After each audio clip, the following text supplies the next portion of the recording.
La grande matinée Sud Radio, l'esprit libre. Le docteur Marc Bibal, mon invité vétérinaire et cofondateur de la société Mikan. On va en parler attentivement de nos animaux, les animaux de compagnie, les chiens, les chats bien sûr, et quelques conseils pour cet été. Vous êtes en vacances, vous partez en vacances, il y a quand même des choses, des préparatifs à mettre en place. Bonjour docteur Bibal. Bonjour. Merci de nous accorder quelques minutes parce que je sais que vous êtes en pleine intervention. Entre deux interventions, on va parler de cette société que vous avez fondée qui s'appelle Mikan. Le site internet c'est MIKAN, mikan-vet.com. Tout à fait. Les conseils. Alors les conseils quand on a des animaux, parce que le fameux coup de chaud dont on parle, et on en parle souvent pour les enfants, pour les personnes les plus faibles, ça existe aussi pour les animaux. Oui, ça existe aussi et c'est même peut-être encore plus fréquent parce que nos animaux favoris, les chiens, les chats, ont une particularité, c'est qu'ils ne peuvent pas transpirer, ou du moins très très peu. Ils ont donc beaucoup de problèmes à évacuer la surchauffe et le coup de chaleur est encore plus fréquent et peut-être plus grave chez nos animaux. Donc pour ça, il y a peut-être un moyen déjà qu'on peut expliquer aux auditeurs relativement simple pour éviter ces coups de chaud. Bon, il y a tous les conseils habituels que l'on peut donner, d'éviter de laisser son animal dans la voiture trop longtemps, d'éviter les zones trop ensoleillées, mais si on est amené à faire des voyages importants par pleine chaleur ou si on est obligé de laisser son animal un petit moment en plein soleil, il faut savoir qu'il existe maintenant des produits très techniques avec des tissus particuliers qui sont capables de garder le frais, donc ça existe soit sous forme de plaid rafraîchissant, soit sous forme de manteau rafraîchissant carrément que l'on met autour de l'animal et qui permettent de garder le frais autour de l'animal pendant plusieurs heures. Donc il ne faut pas hésiter à se tourner vers les sites spécialisés tels que celui que vous avez cité, la Mikan-Vet, et on peut obtenir ça très facilement. Alors c'est drôle parce qu'on pourrait imaginer c'est une sorte de thermos pour animal, quoi.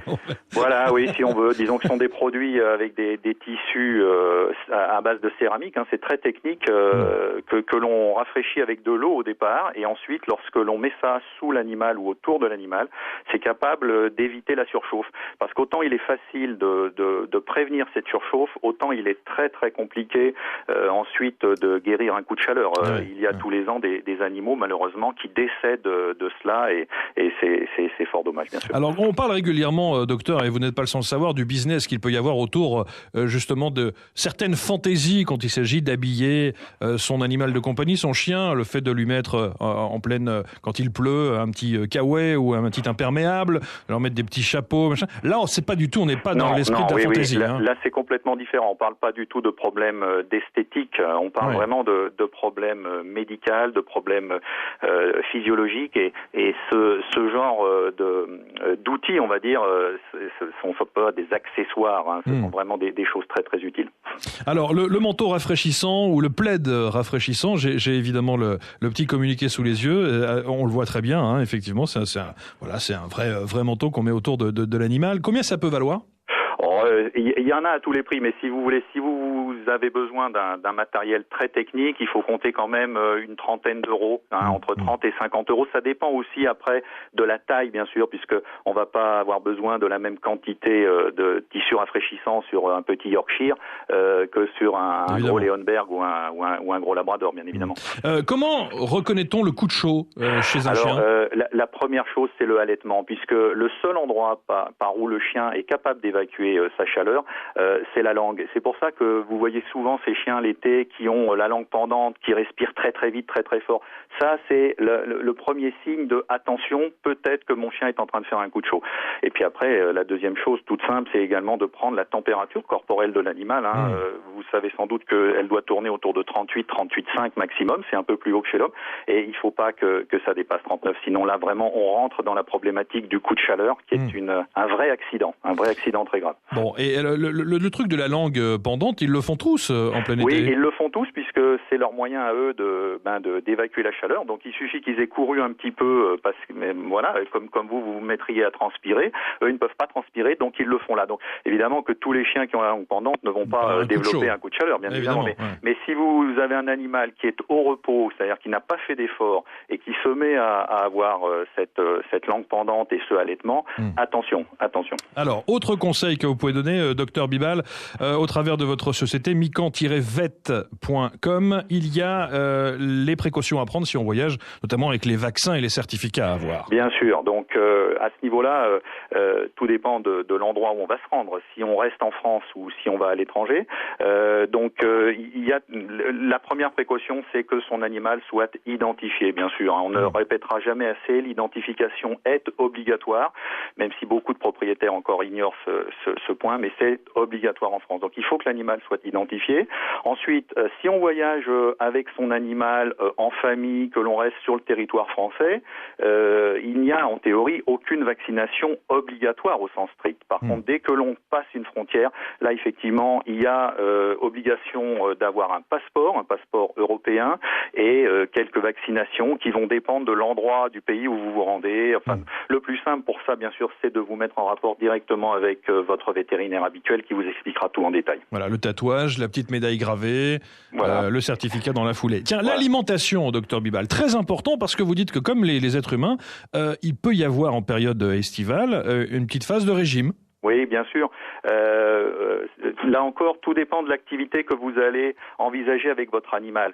Parce que tous les cas de figure sont possibles. Vous pouvez avoir pendant les vacances des animaux qui vont strictement ne rien faire. Et donc à ce moment-là, il faut évidemment adapter le régime alimentaire à l'inactivité. Mais à l'inverse, vous avez des cas où vous avez projeté de partir, par exemple, en montagne, faire des randos, d'aller faire même, pourquoi pas, des choses à l'étranger et avec des activités importantes. Et à ce moment-là, c'est l'inverse, c'est-à-dire qu'il va falloir adapter les quantités énergétiques que vous distribuerez en fonction des besoins qui vont être à couvrir.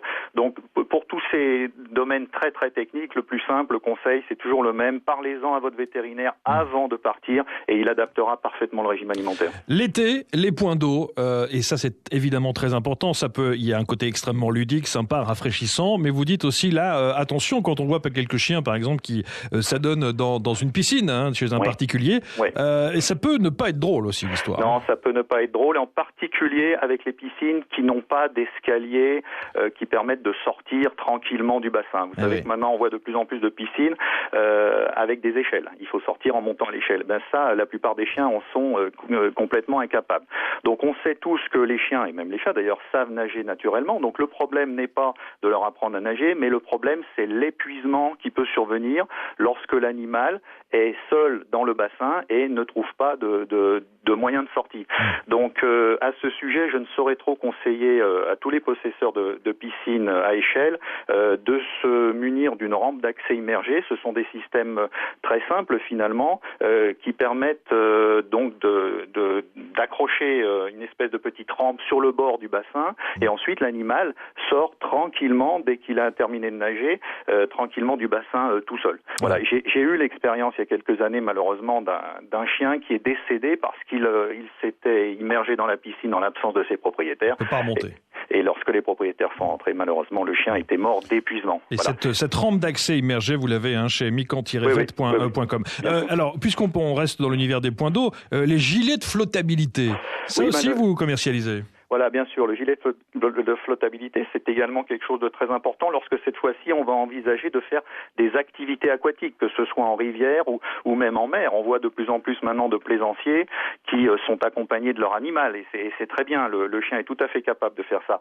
Mais s'il vient à tomber à l'eau, que ce soit dans une rivière à courant ou que ce soit en pleine mer, là encore, c'est la notion d'épuisement qui risque d'être un problème pour l'animal.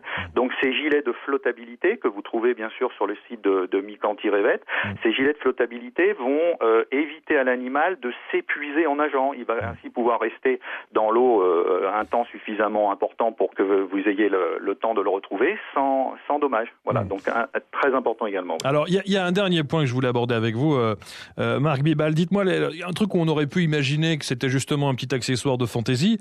Vous mettez des bottines aux chiens, des petites chaussures pour les chiens. Alors, dans les bottines, là, on aborde un domaine qui, effectivement, peut être double. C'est-à-dire que on voit parfois l'hiver, dans certaines stations de ski ou autres, des petites bottines de fantaisie qui font un petit peu rigoler tout le monde. Mais derrière ça, il faut quand même voir l'aspect technique des choses et l'utilité qui est double. C'est-à-dire que soit en préventif, vous allez pouvoir mettre des petites bottines aux animaux pour éviter, reprenons l'exemple de l'hiver, que le sel de déneigement ne vienne agresser les coussinets du chien.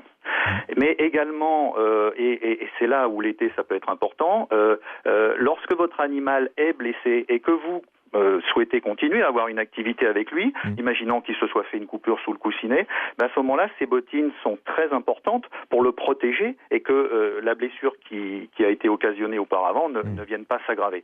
Voilà, donc c'est pas uniquement l'aspect, encore une fois, esthétique ou ludique qui est derrière ça, mais vraiment quelque chose d'important sur le plan médical. Bon, combien ça vaut ça, grosso modo? Alors, ça dépend des tailles, mais vous avez des petits packs de chaussures qu'on appelle PAWZ, PAWZ, qui sont autour d'une dizaine d'euros, voilà, avec plusieurs chaussures à l'intérieur. Voilà, on pourrait, et aujourd'hui, on a quand même des a priori, enfin, pas des a priori, des idées reçues où on se dit que le chien s'adapte quelles que soient les conditions et quelle que soit la surface sur laquelle il évolue, mais il peut y avoir des conséquences là aussi. Bien sûr, et puis il faut pas oublier que le chien, ce qui lui fait le plus plaisir en numéro 1, c'est d'accompagner son maître. Le chien n'est jamais aussi heureux que si on peut lui faire accompagner son maître. Et donc parfois, le chien va aller au-delà de ce qu'il ferait naturellement, parce que tout simplement, c'est pour accompagner son maître en VTT, c'est pour accompagner son maître à la mer, etc. Et des choses qu'il ne ferait pas, lui, chien, s'il était tout seul, il prendrait le temps de laisser cicatriser sa blessure, etc. Il va être amené à le faire pour faire plaisir à son maître. Donc ces différents accessoires physiologiques peuvent être utiles pour permettre à l'animal de continuer à accompagner son maître sans se mettre en danger, bien sûr. Les balades sur la plage, et je termine avec ça.